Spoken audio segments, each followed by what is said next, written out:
Hey teachers! Holidays in the classroom for upper elementary and middle school can sometimes leave you in a little bit of a gray area. These students are too old to make paper mache hearts or turkeys out of their hands, but at the same time, they are young and they still want to have that holiday spirit. So whether it's St. Patrick's Day, Valentine's Day, Christmas, Thanksgiving, Memorial Day, whatever the holiday might be, there are some simple things that you can do in your classroom that take no prep work, but will bring in that holiday spirit. That's why I want to walk you through simple holiday activities that I do for my upper elementary and middle school students.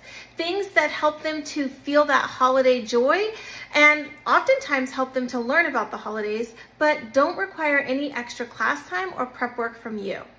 So let's dive into different things I do in my class that are simple, real, and bring in the holiday fun. A lot of times teachers ask me, do students even care about the holidays? Do I need to even celebrate anything? And although our upper elementary and middle school students might act like they don't care, I assure you they absolutely do. And the activities that I do with my students are simple, don't take any time away from class or prep work. So it's a great way for you to bond with them, to communicate with them, to let them feel a little bit of that holiday joy. I hope that you can try some of these things and you'll see that your students will begin to expect it, look forward to it, and in the end, it will help to create great memories with them. Let's start off with a very simple holiday activity that I love and use all the time. Ever heard of the game Boggle? Well, what you're going to do is you'll place a holiday themed word up on the board, and by the end of class, you'll ask students if they have any free time, downtime during class to create as many words as possible from that one word. So for example, if you were looking at Labor Day coming up, you could put the word Labor Day on the board. How many words can you make out of this word? It's a simple word scramble. It can literally be used for any holiday. It doesn't require any prep from you. It does require a little bit of class time, likely anywhere between 5 minutes to 7 minutes at the end of class, but it'll be a fun time with your students, and honestly, they'll enjoy it. Another super simple activity that you can use to bring in that holiday spirit is a student survey. Now, what I mean by survey is a single question that you put on the board when they come into class. Typically, we've all got a to-do list for our students on the board, so why not include a fun question? A student survey question can be anything from, why do you think we wear green on St. Patrick's Day, to, do you know the meaning of Labor Day, or why are there 12 days of Christmas? Something simple that they can jot down an answer to while they have time and gets them thinking about the holiday. Now, you might be worried that this is going to take up a lot of class time to share these survey results, but I assure you it will not. If you utilize cooperative learning, you can simply have your students share with their partner, someone at their table, or even do a stand-up pair-up. Check out my website, teachingintherealworld.com, for more on cooperative learning in upper grades. But it's a quick and easy way for them to converse with their peers, get them talking and thinking about different holidays that are coming up, and even help to educate them on certain things. It's a win-win. My last go-to super simple activity for students to complete to bring in that holiday spirit is cracking the code. So what I mean by this is you would write some sort of holiday phrase or word on the board, but you're going to use a code. This might require a little bit of work from you on the front end because you'll have to come up with a code, whether you're replacing certain letters with other letters, utilizing symbols or colors, whatever the case may be. But this one really gets your students thinking at a higher level. So for example, if a holiday was coming up, you could have the code read on the board, gobble gobble. But is it going to say gobble gobble? No, absolutely not. It's going to be different letters. So maybe your G is represented by a P. Maybe your L is represented by an O. You'll just want to go ahead and keep that code changing throughout every holiday, but it's a really cool way for students to try to figure something out, use higher level thinking, and bring in the holiday spirit. Help them to crack the code on holidays. All right, now that we've got my super simple activities for holidays figured out, I wanted to share with you some holiday activities that might require a little bit of prep work from you, but rest assured, I've got you covered with my free teacher resources.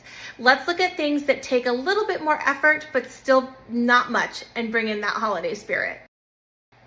All right, my next activity or my next group of activities require a little bit of extra prep work from you, but not much. Remember, I am a real teacher with real advice. We don't have time to prep.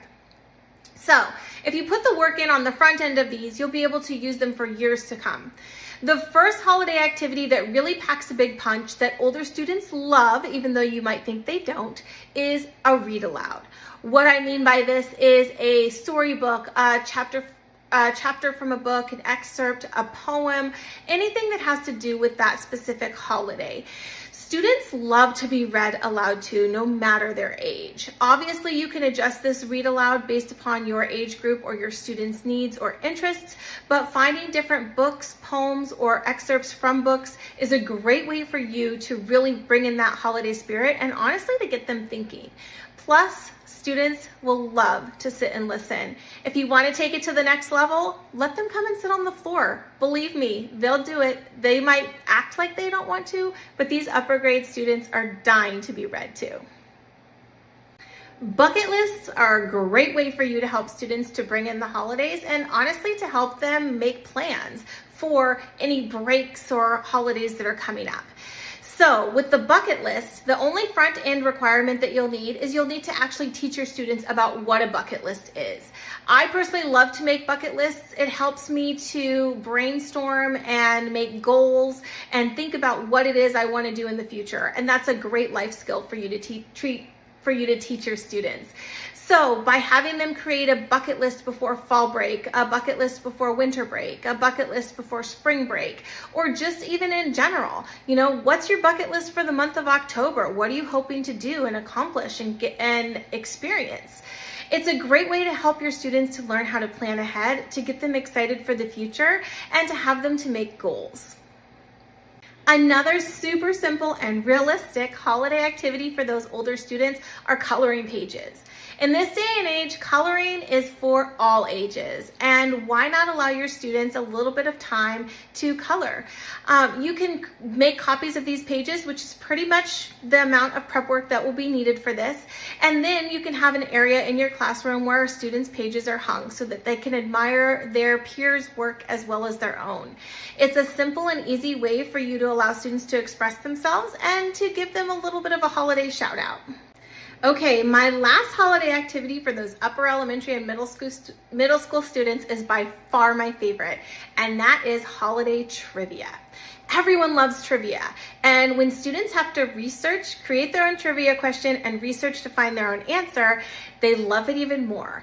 It becomes a great way for students to start conversations, to learn about the real world, and of course, to be able to share and showcase their knowledge. So the prep work on this is a little bit more than any of the other activities.